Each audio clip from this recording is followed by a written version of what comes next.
Welcome to Dabangg digital.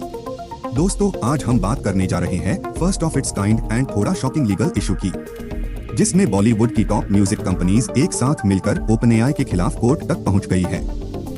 हाँ, आपने बिल्कुल ठीक सुना। तो वीडियो को एंड तक जरूर देखिए, क्योंकि ये कहानी है एआई वर्सेस बॉलीवुड। सबसे पहले बात करते हैं इस केस की बुनियाद की। आप सब ने आजकल चैट जीपीटी के बारे में सुना ही होगा। इंडिया की सबसे बड़ी music companies T series, Saregama और सोनी म्यूजिक ने ओपनएआई के खिलाफ लीगल वॉर छेड़ दी है। उनका कहना है कि ओपनएआई ने बिना किसी परमिशन के उनके सॉन्ग्स, लिरिक्स और म्यूजिक कॉम्पोजिशंस को अपनी एआई ट्रेन करने के लिए विदाउट परमिशन यूज किया है and it's a copyright issue. और इस वजह से ये companies new Delhi high court से अपील कर रही है कि इस अनऑथराइज्ड यूसेज को रोका जाए। और यहाँ एक और ट्विस्ट है, ये पहला केस नहीं है ओपनएआई के अगेंस्ट। ANI, जो एक मशहूर इंडियन न्यूज एजेंसी है, वो भी पहले ही ओपनएआई पे केस कर चुकी है उनके कंटेंट के अनऑथराइज्ड यूज के लिए। और अब टी सीरीज और सारेगामा भी इस रेस में शामिल हो चुके हैं। सिर्फ ये ही नहीं, जर्मनी में भी GEMA, एक पावरफुल म्यूजिक राइट्स ऑर्गेनाइजेशन, ने ओपनएआई के खिलाफ लॉसूट फाइल किया था।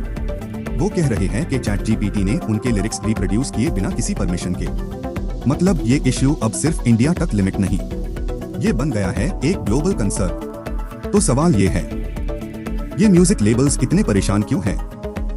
वो कहते हैं कि ओपनएआई जैसे एआई मॉडल्स उनकी मेहनत, उनकी कला और उनके काम को बिना किसी परमिशन के इंटरनेट से उठाकर अपने एल्गोरिदम्स ट्रेन कर रहे हैं, फ्री में, बिना एक पैसा दिए। टी सीरीज हर साल 2000 से ज्यादा गाने रिलीज करता है।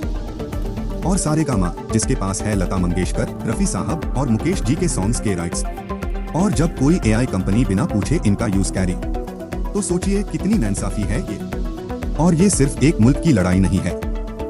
जैसे जर्मनी में GEMA ने आवाज उठाई, वैसे ही अब इंडिया के मीडिया जायंट्स, जिन्हें मुकेश अंबानी और गौतम अडानी जैसे बिजनेस टाइकून्स का सपोर्ट है, वो भी ओपनएआई के खिलाफ खड़े हो गए हैं। लेकिन ओपनएआई का कहना है, हम सिर्फ पब्लिकली अवेलेबल डेटा का यूज करते हैं और ये फेयर यूज के अंडर आता है। और वो ये भी कह रहे हैं कि हम एक US बेस्ड कंपनी है, इसलिए इंडियन कोर्ट्स को हम पर जुरिस्डिक्शन नहीं मिलता। लेकिन इंडियन म्यूजिक इंडस्ट्री ने कह दिया है, ये सिर्फ हमारा इशू नहीं, ये पूरी दुनिया के क्रिएटर्स का हक है। तो अब सबकी नजरें हैं कोर्ट हियरिंग पर। क्या कोर्ट ओपनएआई को गिल्टी करेगा? क्या कॉपीराइट लॉज को एआई के जमाने में दोबारा लिखना पड़ेगा? अगर ये केस क्रिएटर्स के हक में जाता है, तो ये एक गेम चेंजिंग डिसीजन बन सकता है, सिर्फ इंडिया में नहीं, पूरी दुनिया में।